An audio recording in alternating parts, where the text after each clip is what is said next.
Kwingineko ni huko nchini Ukraine. Urusi bado inaichakaza Ukraine kwa kutumia makombora mazito. Urusi bado haijakata tamaa na inaendelea na kile inachokiita operesheni maalum ya kijeshi nchini Ukraine. Operesheni ambayo kwa sasa imechukua takribani miaka mitatu. Urusi inaendeleza mashambulizi katika maeneo mbalimbali na imeshambulia kwa makombora mazito katika baadhi ya maeneo huko nchini Ukraine. Mashambulizi makubwa yanatajwa kufanyika katika baadhi ya maeneo nchini Ukraine, huku moto ukiwaka katika baadhi ya maeneo, baadhi ya watu wakiuawa. Watu wengi wanatajwa kufariki na wengi kujeruhiwa kutokana na mashambulizi yanayofanywa na Urusi katika kile inachokiita ni operesheni maalum.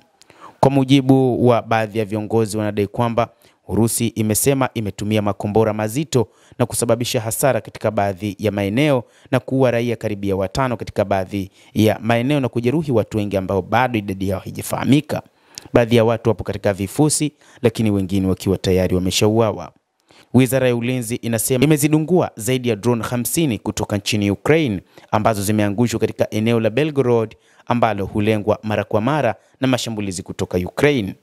Mashambulizi ya Urusi yameulenga mji wa Kherson kusini mwa Ukraine na familia ya mume na mke wameuawa katika mashambulizi hayo ya kujibizana, ambapo gavana wa eneo hilo Alexandri Prokudin amesema mwanamke mwenye umri wa miaka 62 na mumewe wameuawa na bado hawajatambuliwa kutokana na miili yao kujeruhiwa vibaya kwenye mashambulizi ya Urusi. Hata hivyo, nchi za Ulaya zinataka kuimarisha ulinzi zaidi kwa ajili ya Ukraine.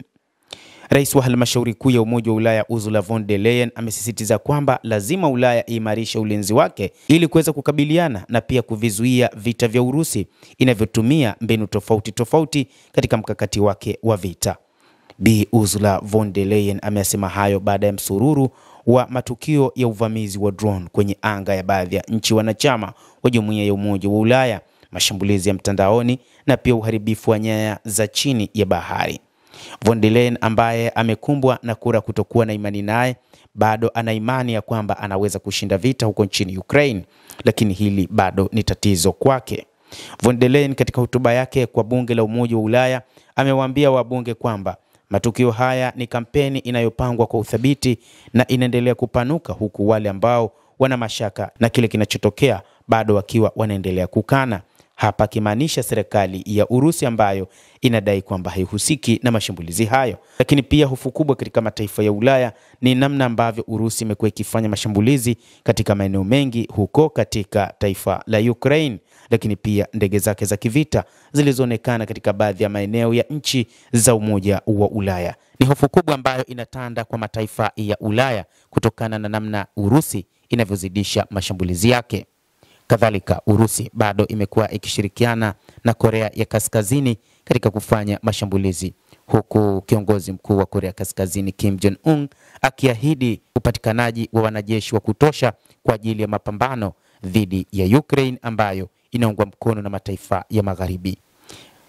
Kim Jong-un mara kadhaa amekutana na viongozi wa Urusi na majadiliano makubwa ni namna gani wataweza kuishinda vita hivyo. Na wakati huu Urusi pamoja na Korea Kaskazini zipo pamoja katika mapambano, huku baadhi ya wanajeshi wakiendelea kutumika katika baadhi ya maeneo ikiwa ni pamoja na Belgorod na maeneo mengine katika mapambano huko nchini Ukraine.